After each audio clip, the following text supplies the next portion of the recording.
Hi, this is Lucy. I'm out at Warner Brothers Studio today. It's the only way I could catch up with my friend Vivian. Vivian Vance, you know, from the Lucy Show. And if any background noises you might hear out here, I want you to know that it's from a big movie set where they're shooting The Great Race with Tony Curtis and Keenan Wynn and Vivian Vance and Arthur O'Connell, Natalie Wood and Peter Falk. Jack Lemmon. So this is a pretty exciting set, and I'm just hoping that we can get a little gab fest going here and be able to hear ourselves. You know, I feel very fortunate having caught up with you finally. Once we took that little hiatus from our Lucy show, you just flew the coop.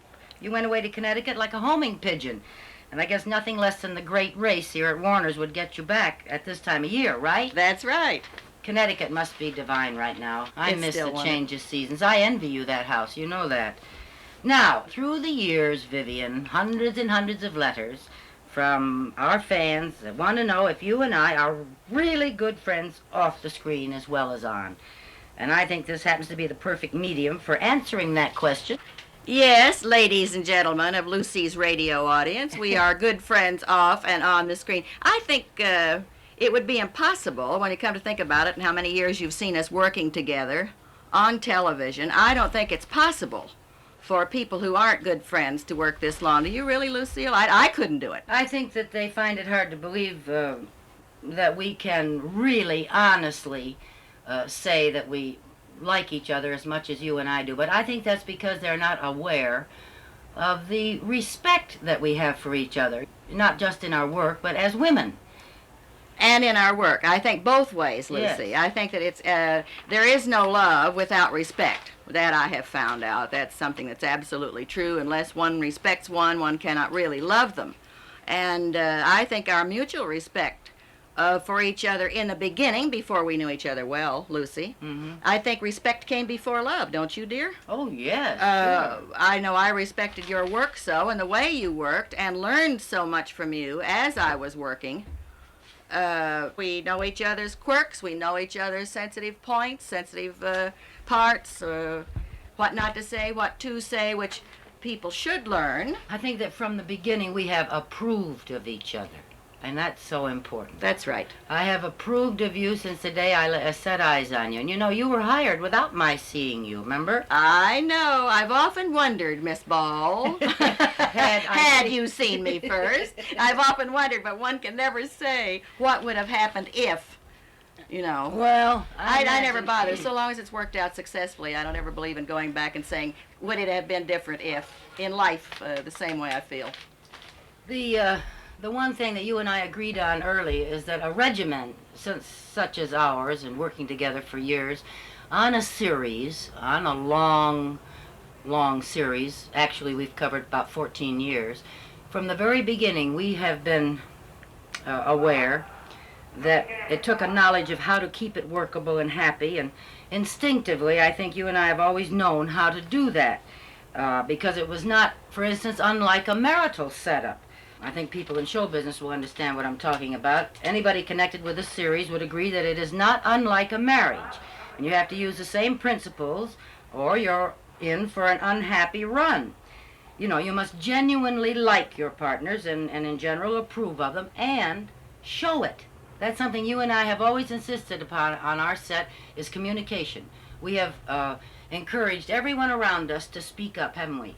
It's the most amazing set. I've told this to so many people. The most important thing in the world is the job that you're doing at the time. And I find on some sets they don't even discuss it, nor is one allowed to have an opinion.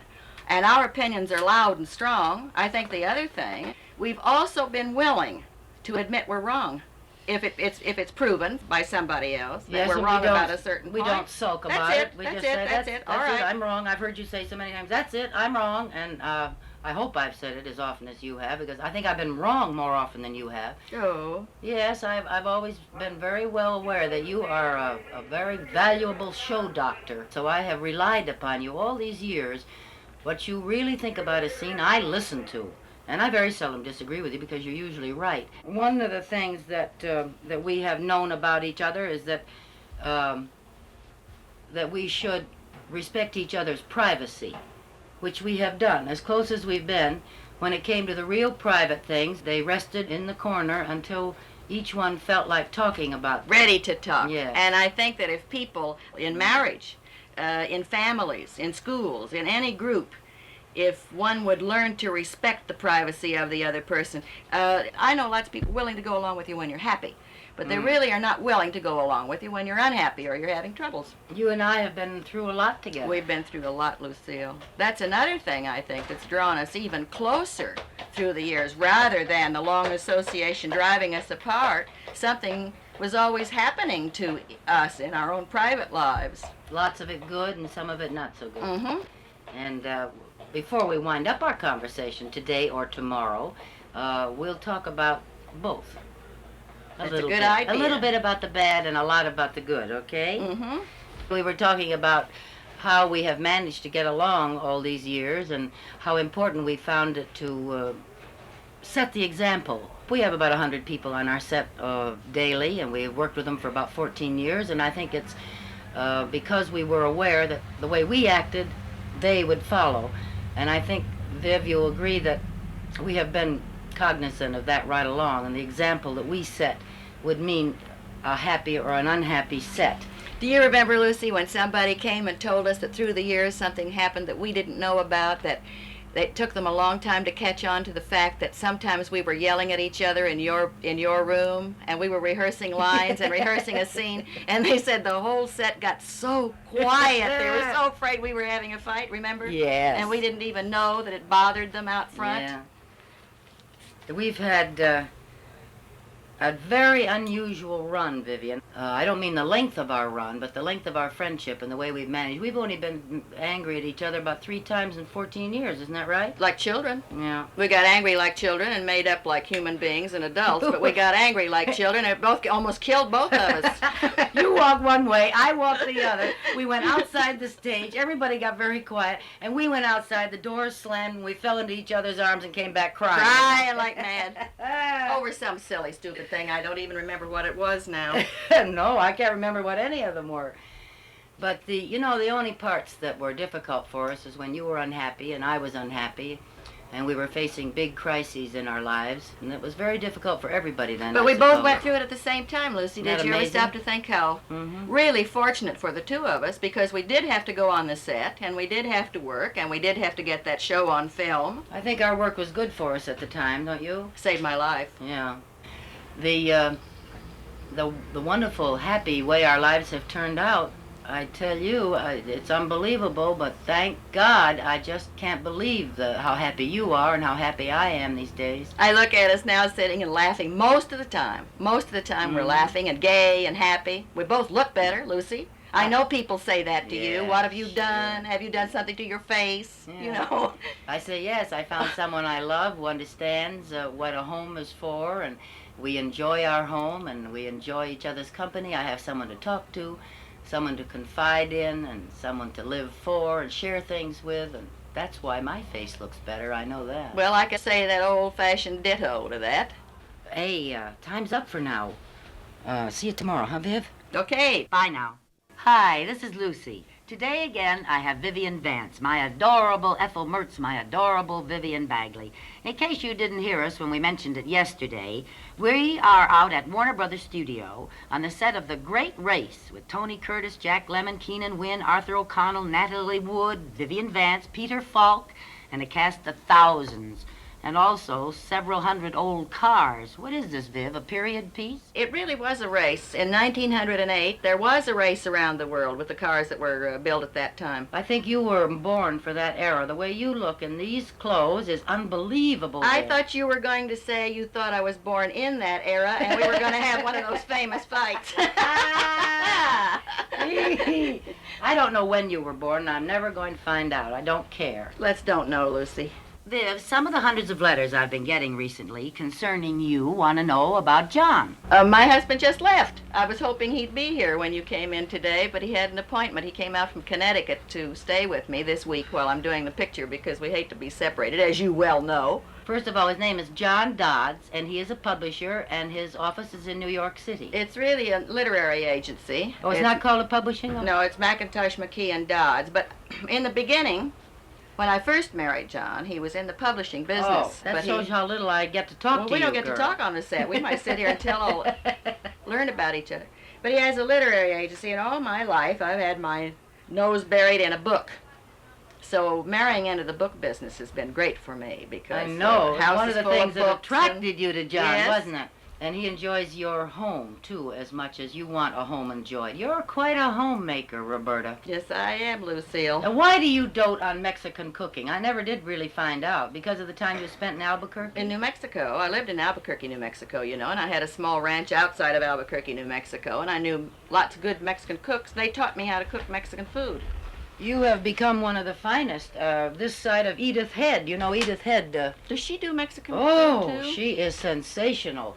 Tell me, Viv, what are you going to do on your time off? I'm going to stay right at home. You are really? I'm going to Boston. My husband is doing a lecture at Radcliffe, and I'm going up and hear him do the lecture, watch him work. And we're staying over and having dinner with the people from Radcliffe. That's about the only thing. Oh, I know. We're going to Nantucket for the first time. I've never been to Nantucket. We have friends who have houses there, and so we're going to go up there for boy. 2. Have you ever been? Never, and I have wanted to for so many years. Have you ever seen Martha's Vineyard? No, Lucy? no. Oh, you'd love it. That's the kind of country you love so much. Does And James Cagney still live there? I don't think so. Everybody kind of wants to know what we do in our time off, you know. Gary and I are going to stay around our pool and enjoy the house, because I don't get enough time to stay in my house, and I know how you feel flying back and forth across the continent the way you do every week. I know that you appreciate your home, but it's kind of fun to get away once in a while, take a little quick trip. You kind of appreciate getting home again, don't you? Well, I'll tell you why I took off last summer, Lucy, when I wasn't going to leave the house at all. I'm one of those people who say, come and see me this summer. Well, in California, it isn't that I don't want them to come. At the time, I say, oh, come and see my house in Connecticut. And last summer, I think everybody I said that to showed up. And That could be devastating. One morning, I got up and I said, John, there isn't a sheet left in the sheet. There's not one sheet left in the linen closet. We're going to go someplace. So we went to Cape Cod. Do you still take care of your house all by yourself? Well, I have a nice lady now who helps, because I found really that it got to be too much. And leaving John there alone, I felt that I should have someone there to take care of him when I'm out here. So I got a wonderful English woman who's a gardener like I am and runs the house the way I like it run, in a casual fashion. I interviewed people before I came out here. Remember, Lucy, I told you, and they sent me a fancy maid, and everything was fine until she said, how do you serve? She said, where's the dining room? And I said, I serve buffet, and she went right out the back door. She wouldn't live in a house that served buffet. What about the other maid that didn't recognize what a sweeper was? Oh, wasn't that wonderful? Isn't that Martha Scott sent that one to me. Dear Martha Scott said, I have someone, Vivian. I know you're in trouble, and I found somebody. And she walked in and asked me what the sweeper was. And I thought, well, I really... You know, you forget that, Lucy. This girl was from Jamaica. And we forget in this day of, we're all mechanics. Yes. Women have to be mechanics, especially in the country. I've often said if a woman is lonely and alone, buy a house in the country and turn on all the appliances. You'll have all the men you want to see that day. The house is so full of people fixing things. Well, We forget those I think things. we got a show out of that, Vivian. I think we did one about that, didn't we? On mechanical things? Well, about... if we didn't, I imagine we did. We've yeah, done a show about if everything. we didn't, we will. I think that the way you run a house is to really be envied. Your friends enjoy coming to your place so much. The informality of your house, I know people really look forward to. They come from miles around to spend a weekend at your place. It's a happy house. It sure is, and happy colors. Oh, you've done beautiful things to that Connecticut house. You know, that house looked like the inside of a paper bag when we bought it. It was brown. The whole Really? house, everything was brown and tan. And of course, we brought in the white walls, the red Yeah. carpets, the blue and white striped slip covers. And, I've taken a few lessons from you. I've lightened our house, too. I love to live in a light, bright house. Yeah, with bright colors. I'm featuring yellow and green and white. Oh, I saw the new Yeah. guest house. That's beautiful, beautiful. Well, we're sort of blue and white. We love blue and white. John loves blue and white. His den is You all have done great in blue and white. splashes of orange and beautiful colors, which And we bought 2 new paintings the other day. Have I seen you since? nope. We bought 2 new Streeter Blairs the other day. Oh. And he's a magnificent painter. I went to his last show and Vinnie Price bought the whole show. The whole show right off the wall. I'm living for the day when I can afford about 40 Norman Rockwells. Well, Lucy, and I want to do fee, but that, I'm afraid, is way out of my class. I'm very Americana when it comes to paintings. I can't fall down about a lot of them. I don't know that much about them, but I sure love Norman Rockwell. Well, you will love Streeter Blair. He's certainly the best modern painter of primitives. And we got one wonderful one of a New England village in Connecticut. You gave me quite a look the other day when I said I was waiting for the day when I could afford the quiet art of Wyeth. Oh, my. Yes. So don't you wish we could, dear? Yeah. Don't you wish we'd have bought one a long time ago? I Yes. envy these people so who recognize Yeah. these people a long time. Well, his sister, who's married to Peter Hurd, lives down in New Mexico, the great Peter Hurd. Wyeth's sister is married to Peter Hurd, and she's one of the finest artists, I think, in the world. She did the cover of Time magazine and drew her brother, Andrew Wyeth. That's his Yes. sister who drew that. I didn't know that. Well, she does marvelous portraits. I can't afford her either. Oh, boy. Well, I'll be happy with a print. I got Wyeth your print. Christmas present the other day, Miss Ball. Yes, you had me all intrigued. I bought it in a hot Sunday afternoon in Hollywood, California, and you have no idea what it is. You But certainly- I saw something that you love, and I said, you just put that away, and I'll pick it up at Christmas time. You certainly do your shopping early. I never have before. It's just that I saw that one thing. You're a pretty hard girl to buy presents for, Miss Ball. Not really. Yes, you are, dear. Not Now, really. no, I'll say this for you. No matter what I buy for you, it's something you say you've always wanted. So, Well, some of the most beautiful things I have you've given me. Remember the first presents you gave me, the portraits of the children? wasn't that fun? You Oh, didn't they're know a thing. adorable. I had an artist, ladies and gentlemen. I had an artist who was a friend of mine who taught at the University of New Mexico, Lloyd Goff, who does very good portraits. And I sneaked him in, and he got a look at the children, and then we got color pictures of them without Lucy knowing it. And he did 2 portraits for Christmas. They're darling portraits. Oh, weren't the kids cute then, Lucy? Yeah. That big black fur muff. Yeah, they were adorable. They're nice kids now. I guess that's just a blessing that they are the way they are. Well, Vivian, I can't believe it, but our time is up for today, but I'll see you again tomorrow, right? Bye now. Hi, this is Lucy, and I'm still out at Warner Brothers. This is my 3rd day out here. I'm trying to get an interview with my friend Vivian Vance. I must say some of these background noises, hear that? Some of these background noises are making it a little difficult, but I say it adds color to the scene because it's for sure. You hear that? Vivian, I want to continue talking about some of the things we were on yesterday because I know that our listeners are interested. And I've got so many things I want to ask you. First of all, is that another new gown you're wearing today? Isn't this a beauty? Looks like orange sherbet. As I say, you were certainly born for this era. This is a period piece, 1908, you say, right? Mhm. We're on the set, ladies and gentlemen, of The Great Race, a picture being made out here at Warner Brothers with a very large, wonderful cast. And who are the leads, Vivian? Well, the 3 stars are Jack Lemmon, Tony Curtis, and Natalie Wood. My, that's quite a cast. And all these other thousands of people done up in period clothes out here, and these period cars. It's taken from a true incident, I understand. The Great Race that was really run in 1908. 1908, they started in New York City, went to San Francisco, and around the world.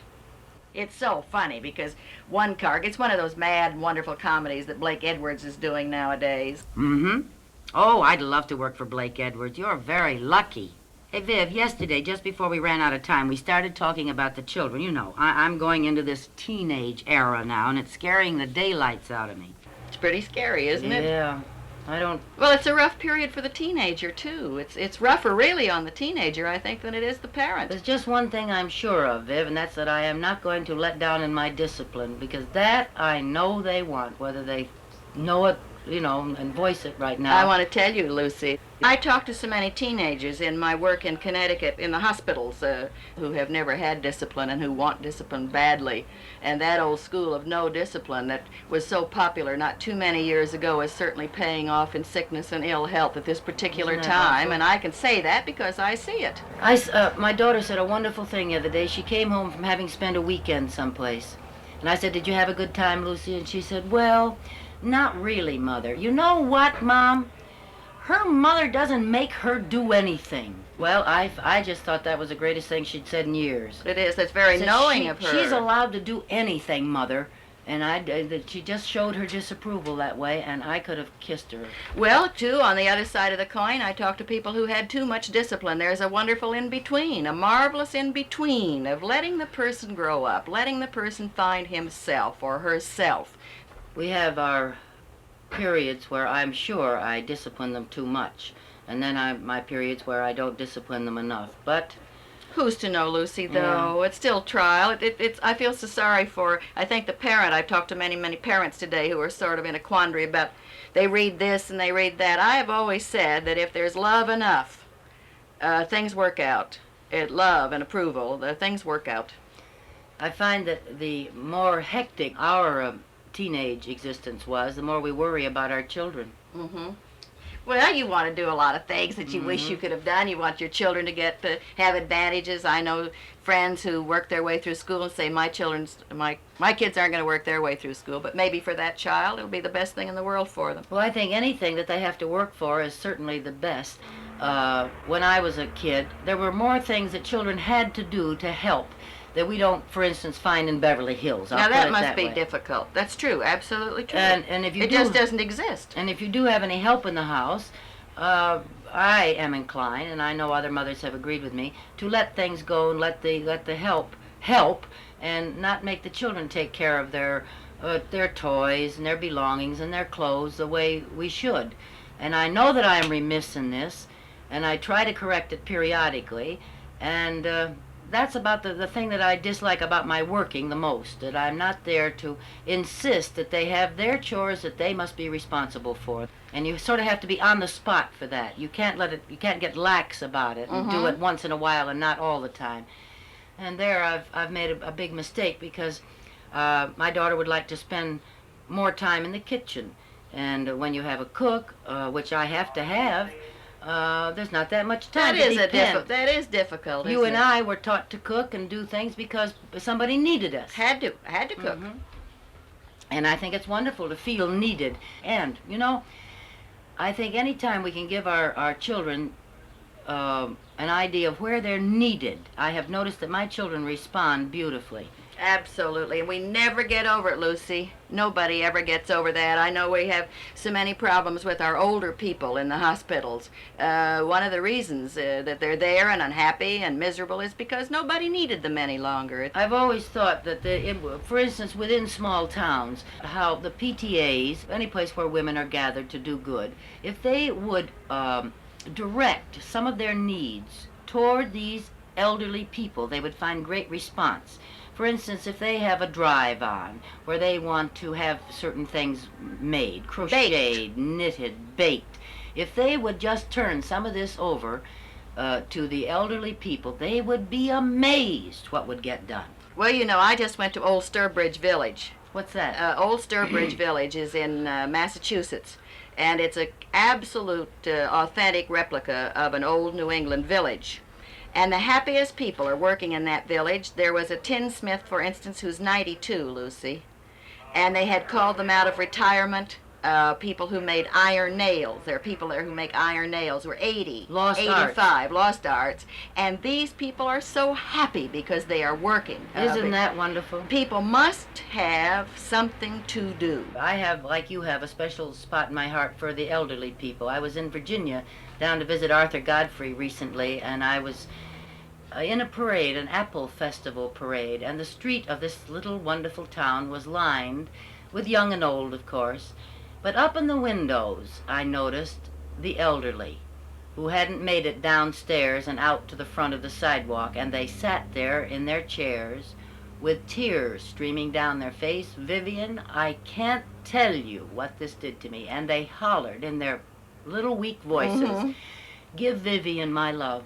Oh, I know. This is what I get in the hospitals, dear. How's Lucy? Will Lucy come to see us? Have Lucy come to see us. And the thing that is the saddest to me, that once a lot of people are put in the institutions and put in the hospitals, it's hard for me to realize, but lots of people forget them and never come to see them again. I try to get the real young to go with me to the hospitals because their faces light up, especially the old. light up so if they see teenagers or children around because they miss them so. And I always tell them to put their prettiest clothes on. Now, some people say, shall we put on a drab dress so that, I said, no, put on the prettiest dress you have and all your jewelry, because in a hospital they don't have too much opportunity to see Signs these of life, things. signs of life. You know, that's one of the things I love about you. You are so young in heart. Did you know that, Viv? Did you ever think of yourself as young in heart? I hope that I will always be. The older You people really are. whom I admire are the people who have stayed interested in the young. Hedda Hopper's one of those. Isn't that one? Uh-huh. This is a woman who's interested in everything and goes keeps out up, and does something about it. and keeps up. And keeps herself up, too, And pretty looks good. beautiful. Yes, she is a beautiful woman. Incidentally, ladies and gentlemen, if you're wondering what all these background noises are, we are out at Warner Brothers Studio on a great big set of a great big picture called The Great Race, and Miss Vance is getting a call right They're now calling to go me to on the work. set, Lucille. Okay, They're just calling me. talk 10 to you minutes. later. I promise you 10 minutes. Goodbye. Talk to you later, everybody. Good- Bye. Bye. See you tomorrow, friends, when I'll be talking to you about my trip to New York for Lucy Day at the World's Fair.